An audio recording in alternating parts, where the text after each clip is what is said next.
नमस्कार. 14 डिसेंबरच्या पहाटे रिसोड पोलीस स्टेशनच्या हद्दीत एक 10 ते 12 लोकांनी दरोडा घातल्याची धक्कादायक माहिती आम्हाला मिळाली होती आणि 5:30 वाजल्यापासूनच SDPO वाशिम, LCBPI आणि पोलीस स्टेशन रिसोडची टीम तिथे दाखल झाली.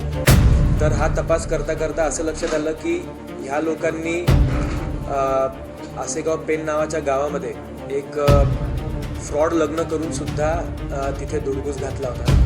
या दोन्ही गोष्टींची आम्ही सांगड घातली आणि लक्षात आलं की दोन्ही गुन्ह्यांमधले आरोपी हे सेम असण्याची शक्यता आहे.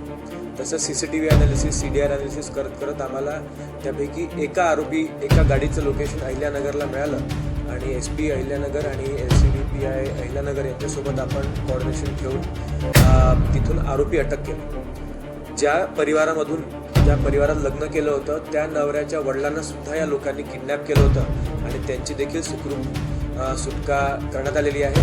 तर या प्रकरणी 2 वेगळ्या प्रकारचे गुन्हे, एक फसवणुकीचा प्लस अपहरणाचा आणि एक दरोड्याचे, असे 2 गुन्हे रिसोड पोलीस स्टेशनला दाखल करण्यात आलेले आहेत आणि सध्या पाहतो दोन्ही गुन्हे मिळून आपल्याकडे 5 आरोपी अटक करण्यात आलेले आहेत.